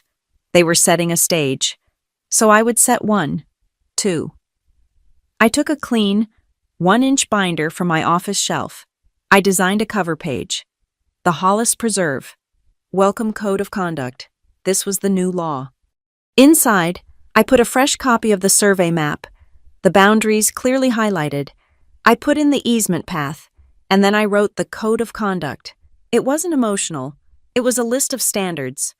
Access is by appointment only, with 48 hours notice, no commercial activity of any kind including, but not limited to, professional photography, social media content creation, or filming is permitted without a written location agreement and proof of insurance. All safety protocols regarding the lake house and orchard must be followed. A liability waiver is required for all guests. No drama, just standards. On Thursday morning, Sarah from the Land Trust met me at the property for the site walk. The air was misty, the ground damp. She was ecstatic. "It's even better than the maps," she said, her breath fogging. I wasn't in a manifesting dress. I was in my oldest jeans, a rain slicker, and work gloves I'd grabbed from my trunk. We spent an hour walking the shoreline, talking about erosion control and native plantings. Sarah's assistant, a young, enthusiastic guy named Ben, was taking photos for their file. He snapped one of me, mid-laugh, pointing at one of Grandma's stubborn old russet trees, my face damp with rain, my gloves covered in mud. It was real sweat. It was not staged content. It was the absolute, polar opposite of Savannah's gate photo. Before I left, I stopped at the antique mall on the edge of town. I found what I was looking for in a dusty back stall, a blue enamel coffee pot, slightly chipped, heavy in my hand. It was just like the one Grandma used to keep on the stove. I bought it. Ritual has power. I would sit on that newly stabilized porch, drink coffee from that blue pot, and I would keep this place. It was my armor. It was 5:30 Poshima am. Thursday. Dinner was at 7. I sat at my desk. I opened my calendar. I found the invite from my mother. Family dinner, 7 p.m. I clicked edit. I deleted her title. I typed in a new one. At dinner, bring your best. I hit update all. Let them see that pop up on their phones. Then, I began the final assembly. I took out the $39 navy blue leather folio. I took out the ream of heavy, cream-colored paper. I printed 3 complete sets. The printer hummed, each page landing in the tray like a verdict. Page 1, the recorded transfer on death deed. Page 2, the recorded affidavit of death of transfer or index 7789B. Page 3, the recorded declaration of easement control. Page 4, the full insurance policy declaration page. Page 5, the Blue Ridge Land Trust preliminary approval letter $240,000. Page 6, the Hollis Preserve Code of Conduct. I picked up my 3-hole punch. The chunk. Chunk? Chunk was the only sound in the room. It was methodical. It was satisfying. I pulled out a set of crisp, white divider tabs. I labeled them. My handwriting clear and steady. Deed, easement, credit, insurance. I assembled one perfect, undeniable binder and slipped it into the leather folio. I had my facts. I had my numbers. I had my paper. They wanted me to dress to impress. The clock on her microwave read 400 p. Outside, the afternoon rain had finally stopped, leaving the streets of Asheville polished to a black mirror. The air coming through her cracked shoebox window was cool and sharp, smelling of wet pavement and ozone. Riley Ashford was not pacing. She was sitting on the floor of her living room, her back against the sofa, a soft cloth in one hand and a can of saddle soap in the other. She was polishing her boots, not heels, not the flimsy flats her mother always bought her. She was polishing the flat, sturdy, leather boots she had worn to the orchard, the ones with the good soles. The ritual was grounding, the scrape of the cloth, the waxy, chemical smell of the polish, the slow circular motions that brought the dull leather to a deep, healthy shine. They had told her to dress to impress. She would dress like a woman who owned the ground she stood on.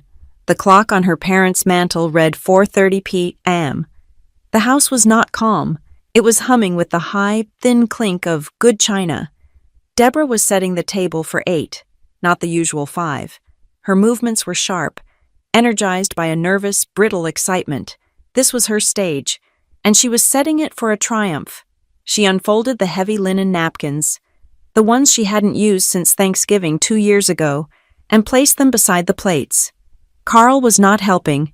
He was at the head of the table, a stack of glossy, trifold brochures in his hand. He placed one at each seat, with the exception of Riley's, which he left pointedly bare. He placed them as a minister would place church bulletins, as if they were gospel. Hollis Orchard Redevelopment, a new vision for a new generation. He straightened the developer's logo, whistled a tuneless, self-satisfied little song, and surveyed his work. The clock in Riley's bedroom read 5:00 p.m. She stood in front of her small dresser mirror. She had chosen her armor, a pair of dark, well-fitting trousers, a black silk shell, the navy blazer that served as the uniform for Kestrel Ledger LLC. She looked professional, severe, and, she thought, invisible. She opened a small, worn velvet box. It had been her grandmother's. Inside, nestled on faded satin, were 2 opal studs. They were not large. They were not diamonds. They were quiet. She fastened them to her ears. They caught the dim apartment light, flashing a secret, milky fire of green and blue. Quiet glitter over loud declarations. They were the last gift Grandma Evelyn had given her. Riley touched one, the stone cool against her skin. "Okay," she whispered to her reflection. "Let's go." The clock on Savannah's dashboard read 5:15 p.m. She was in her white SUV, parked in her own pristine driveway. Her ring light snapped onto her steering wheel. She was live. "Hey guys. Oh my God. So excited." She breathed into the camera, her hand fluttering over her mouth in a practiced gesture of giddy secrecy. "I'm on my way to a huge family dinner right now, and let's just say we're making a big announcement tonight." She fake gasped, her eyes wide. "We are manifesting so hard right now, and the universe is delivering. I can't say much more. But you get it. We're building our dream. Wish me luck." She blew a kiss to the camera. The comments were already flooding in. A waterfall of hearts and tiny house emojis. She was building her public case. She was creating a narrative that would make any opposition look like bitter. Jealous sabotage. The clock in Riley's kitchen read 5:45 p.m. A knock on her apartment door. Sharp, hesitant, not her family's impatient rapping. She opened it. Grant. He was standing in her hallway, shifting his weight from foot to foot, his hands shoved deep in his hoodie pockets. "Hey," he said. "Hey, Grant, you're early. Dinner's not at my place." "I know." He looked past her, into the small, neat apartment. This is a nice place. Riles. It's not a shoebox. It's clean." "Thanks," she said, leaning against the doorframe. "What's up?" He pulled one hand from his pocket. He was holding a small, dented, floral-patterned tin box. I came to give you this." He thrust it at her. Riley took it. Her breath caught. It was Grandma's recipe card holder, the one that had sat on the kitchen counter at the lake house for 30 years. "Grant, where did you—" "Mom had it in a cardboard box by the garage door," he muttered, staring at his shoes. "The yard sale pile. She was just going to sell it. For, like, $1. I snagged it when she wasn't looking." Riley's throat tightened. This was it. The final, definitive choice. He wasn't just a source. He was her ally. He was saving the evidence. "Thank you, Grant," she said, her voice thick. "This means more than you know." "Yeah, well." He looked up, his eyes meeting hers, full of a new, sober understanding. "They're crazy tonight. Dad's been practicing a speech. It's bad. Just be careful. I'll see you there." He turned and was gone, his sneakers silent on the apartment hallway carpet. Riley closed the door. She opened the tin box. The immediate smell of cardamom, dried ink, and old paper hit her. She flipped past Apple Brown Betty, past Sunday Chicken, and there it was, in the back, the folded, cream-colored note. If they laugh, hand them paper. She didn't put the note back. She walked to her tote bag, unzipped the navy leather folio, and slid the small, powerful card into its front sleeve. It was her mission brief. The clock on her laptop read 6:15 p.m. Her prep was complete.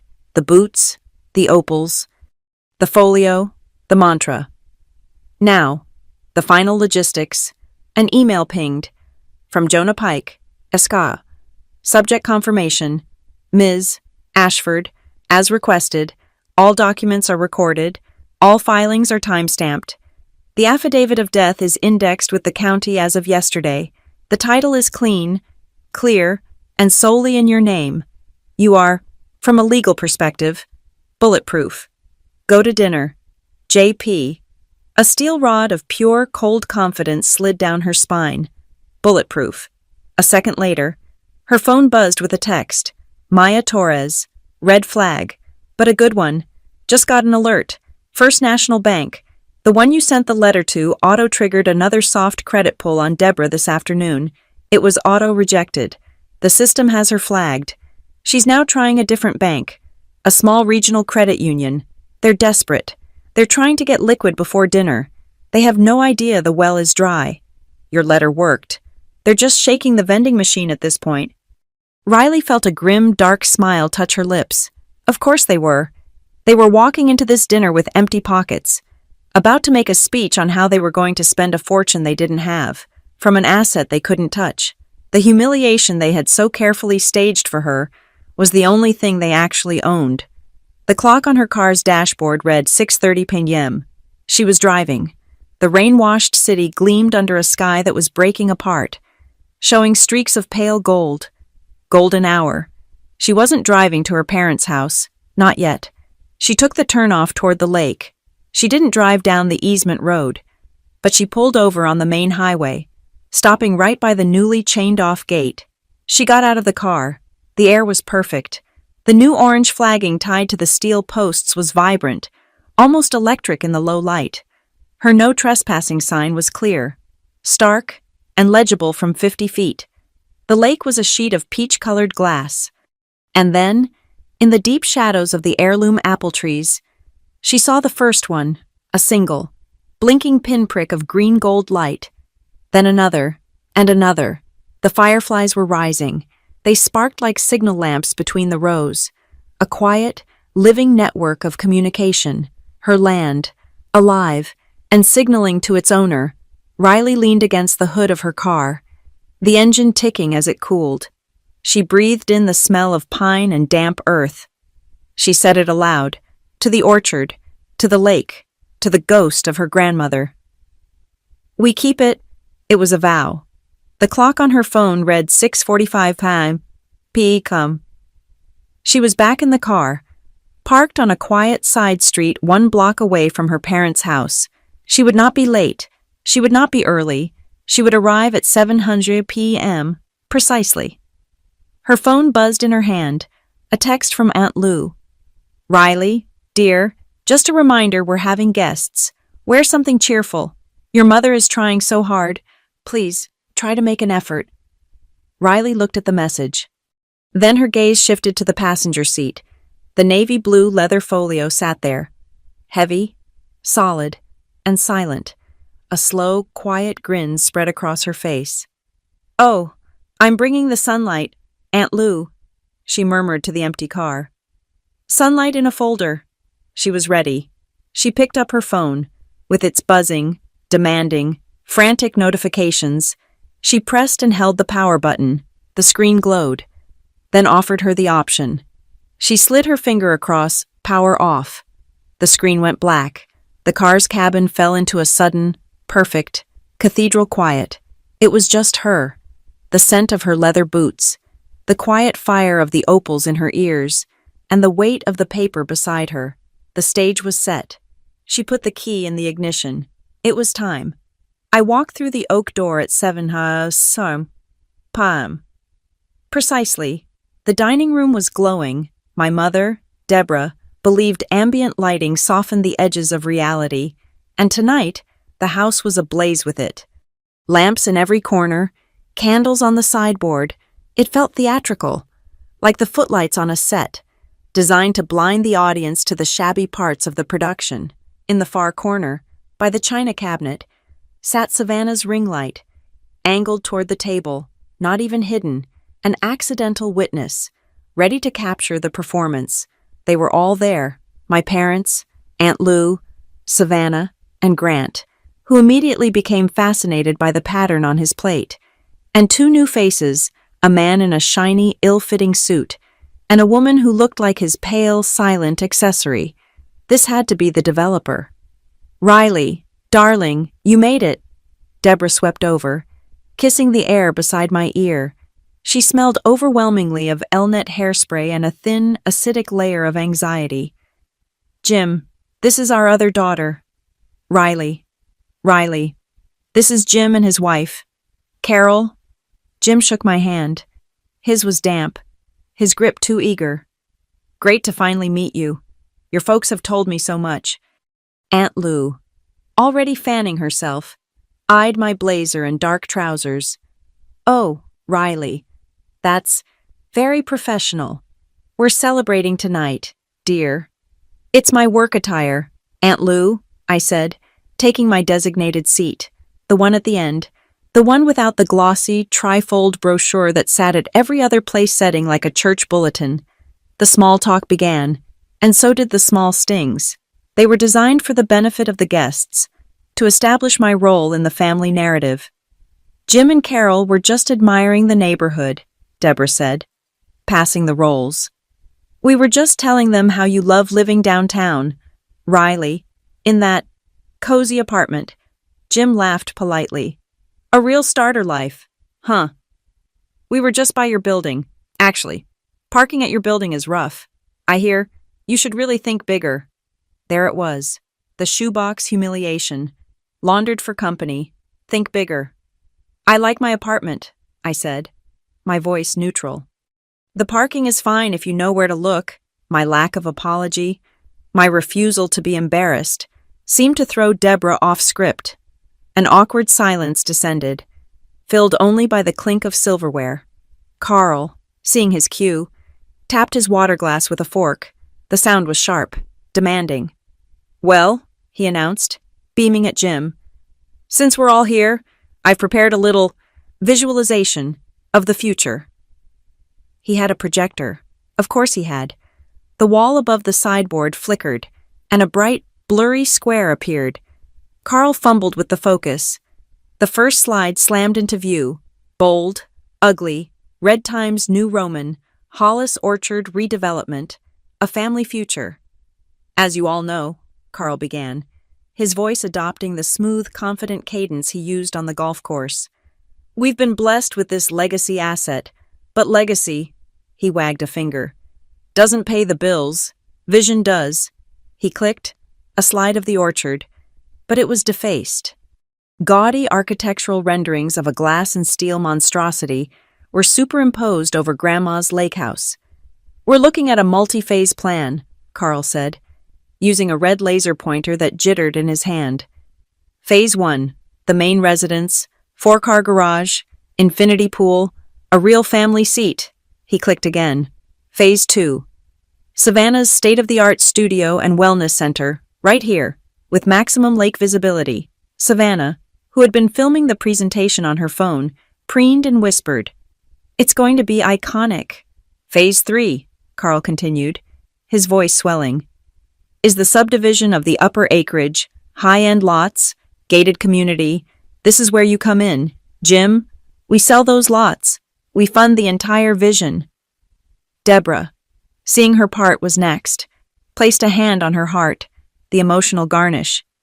Imagine, she said, her voice thick with manufactured sentiment. Imagine the memories your kids will have here. She aimed this, inexplicably, at me. A beautiful, new family retreat. Safe, modern, something that actually adds value, instead of just sitting there, rotting. She smiled, a wide, beatific smile that didn't touch her eyes. A place for all of us, Riley, a real legacy, for the whole family. The appeal to my hypothetical children, the casual, brutal dismissal of Grandma's home as rotting, it was all there. Carl clicked to the next slide. It was a map, the developer's plat. It showed the property lines, the main highway, and a thick red line snaking from the road to the proposed structures. I let the silence after Deborah's legacy speech hang in the air for a beat. 2 beats, 3. I leaned forward slightly. I did not look at my mother or my father. I addressed the developer, Jim. It's an ambitious plan, I said. My voice was calm, measured. It cut through the warm, glowing dining room air like a blade, a courtroom cadence. Carl beamed, mistaking my observation for surrender. Thank you, Riley. Glad you're finally on board. It's a win-win. I just have one logistical question. I kept my eyes on Jim, forcing him to be the one to answer. I pointed my chin at the projector screen. That access road, the red line, which road will your trucks use? Jim leaned forward, happy to be in his element. Oh, the existing one. Of course. We'll widen it, pave it properly. But using that paved easement is the key. Saves us a fortune in blasting. It's the only way in from the highway. Exactly, Carl boomed, gesturing confidently at the screen. That road is the asset that unlocks the rest of the asset. I nodded. The only road?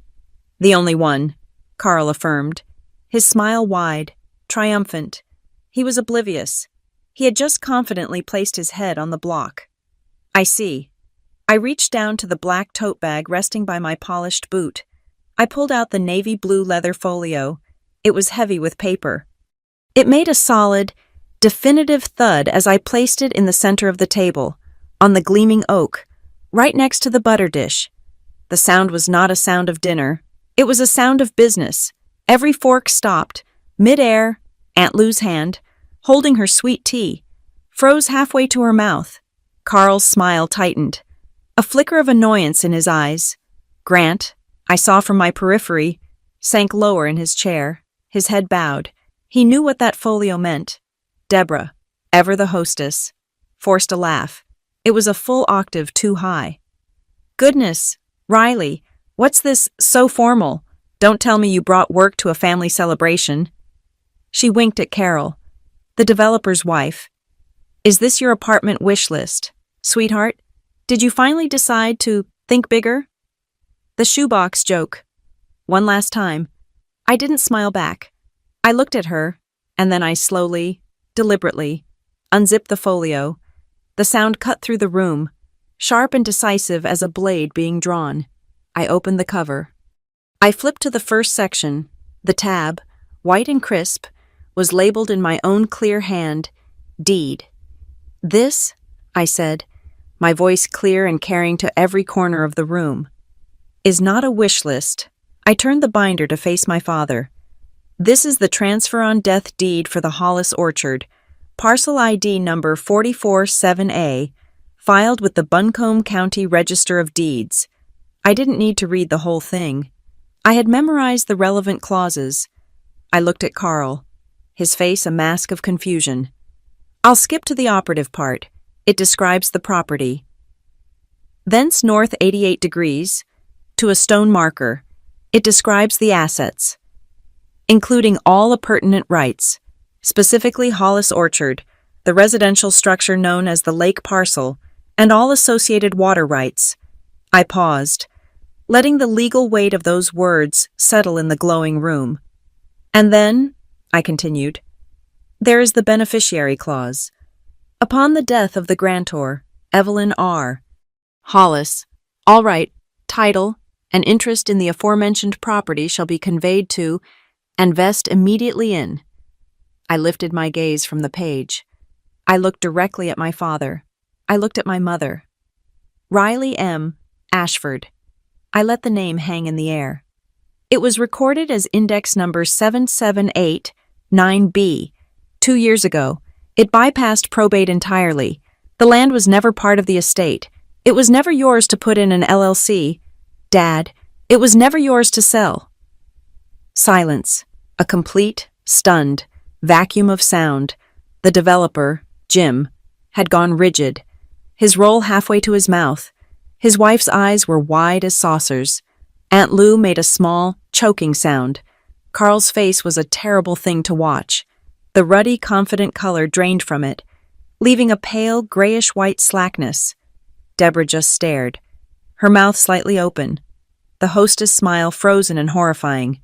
Savannah was the first to recover. She let out a sharp, nervous laugh that sounded like a startled bird. "Oh my God! Riles!" she scoffed, her voice shaking, but she was trying to regain control. That's a really cute mock-up, very elaborate. Did you print that at Kinko's? Very official looking. She reached across the table, her long, pale fingers and acrylic nails aiming to snag the page. Let me see this deed. I didn't move a muscle. I didn't flinch. I just placed my left hand flat on the document, covering the text. She stopped. Her fingers hovered over the plastic sheet protector, then retreated, as if she'd been burned. I did not let go. It's not a mock-up, Savannah, I said, my voice perfectly quiet. I flipped the page. The shpy sound of the plastic sheet protector was abrasive in the silence. Tab 2. I angled the binder so Jim could read the header. Easement control. I looked at him, and then at my father. Dad, Jim, you were just discussing the access road, the only way in. This is the declaration of easement Grandma filed on the same day as the deed.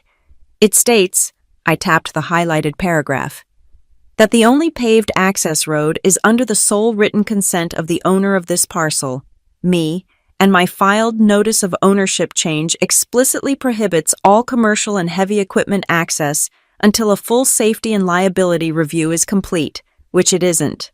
Jim, the developer, was no longer looking at Carl with admiration. He was looking at him with the cold, hard stare of a man who has been lied to.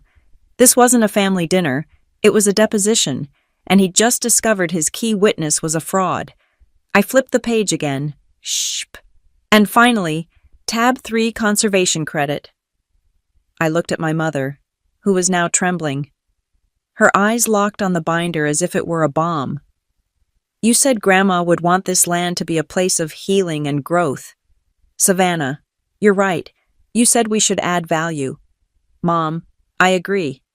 I turned the binder so everyone could see the crisp, official letterhead of the Blue Ridge Land Trust. This is the preliminary approval for a state conservation easement. This land isn't being developed. Jim, it's being preserved. On purpose. And this letter, Mom, this single piece of paper, it confirms a state tax credit. I tapped the final, beautiful number. For $240,000. That's the value of not bulldozing it. That's the value of reading the fine print. I took a slow, deep breath. No one else in the room seemed to be breathing at all. The atmosphere was tomb-like, suffocating, lit only by Deborah's stupid, festive lamps. I slowly, deliberately, closed the folio. The zipper was loud in the silence. A definitive, final zip. I rested my hand on the smooth, navy leather. I looked from my father's pale, stunned face to my mother's gaping, speechless horror, to Savannah's blotchy, furious red patches of confusion.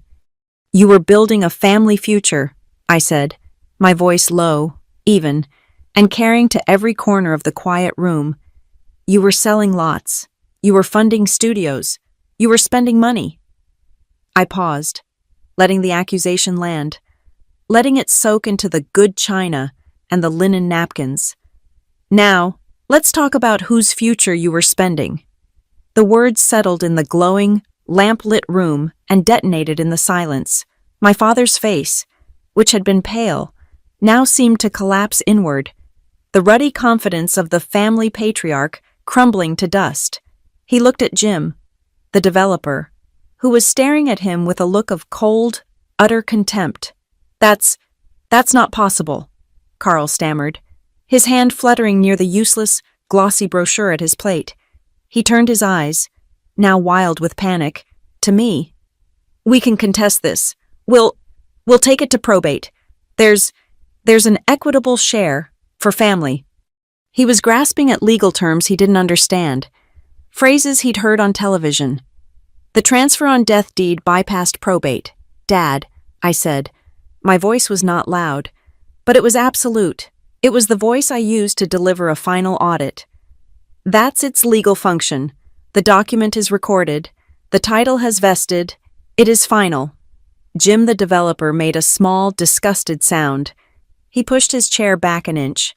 A subtle, physical act of disassociation. He was already mentally shredding the brochure. Deborah, seeing the legal argument failing, pivoted instantly to her preferred weapon, honey-coated manipulation. Riley, sweetheart, she began, her voice a high, sweet poison. Let's not be so adversarial. This is a wonderful opportunity. Think of the synergy we can co-brand the preserve with Savannah's image. A Hollis Preserve by Savannah Holloway collaboration. It would be a mutual uplift, a win-win for everyone. I didn't answer her. Instead, I reached into the folio. I slid out the Hollis Preserve Welcome Code of Conduct binder I had created.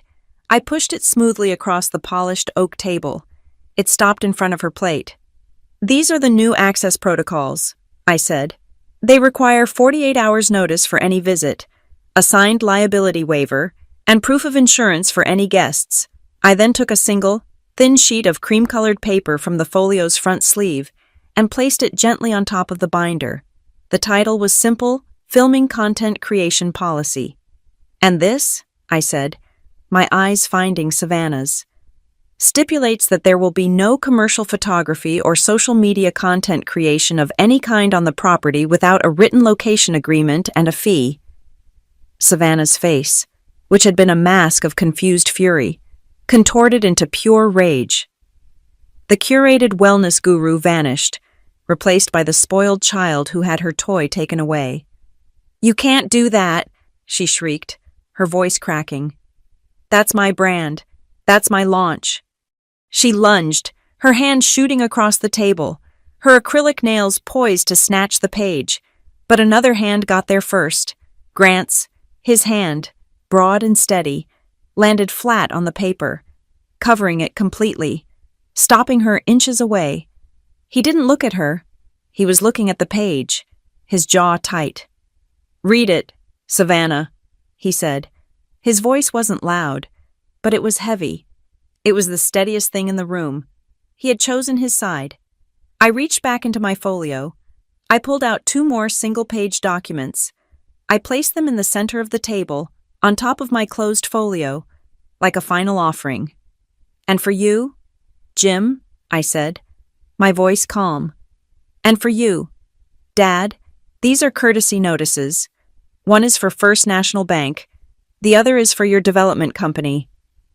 I looked at my father, whose eyes were darting from the papers to Jim's furious face. "They're just copies," I said quietly. "The originals were emailed to your underwriting departments. They were time-stamped at 6:55 p.m. 5 minutes before I knocked on the door. Jim the developer looked at the paper, then at me. A slow, grudging respect dawned in his eyes. He wasn't mad at me anymore. He was mad at Carl for wasting his time, for trying to sell him a house he didn't own. He had been made a fool, and my paper trail was his exit. "Family reputation," Aunt Lou suddenly sputtered, her fan beating the air furiously. "What will people think airing our laundry like this, in front of guests?" I didn't look at her. I simply reached out and tapped the top page of the folio, where the letter from the Blue Ridge Land Trust was visible through the plastic. "This," I said, my voice cutting through her panicked wheezing, "is our reputation now, a protected preserve, not a failed subdivision. That's the story that will be told." "We needed that money," Carl muttered. It wasn't a shout. It was a low, guttural confession of absolute defeat.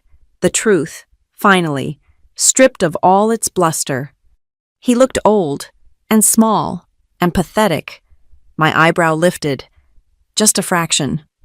From a parcel Grandma preserved and deeded to me for the exact reason you're proving right now," I said. Deborah made one last, desperate pivot. She had lost the legal fight. She had lost the business argument. All that was left was the raw, emotional appeal to entitlement. "Riley, please," she begged, her eyes filling with tears that looked genuine only from a distance. "This is a misunderstanding. At least deed us the lake house. Just the house. Savannah's launch party is booked. The caterers. The invitations. It would ruin her." Ruin her. I stared at my mother, at her complete, unshakable belief that even now, after all of this, Savannah's party was more important than my grandmother's will, than my ownership, than the law. I slowly, deliberately, unzipped the folio one last time. They all leaned in, expecting one final, damning document. I opened it. I flipped to the very last tab. There was no paper, just 2 brass keys, tied together with a simple blue ribbon, Gideon's new keys. I took them out.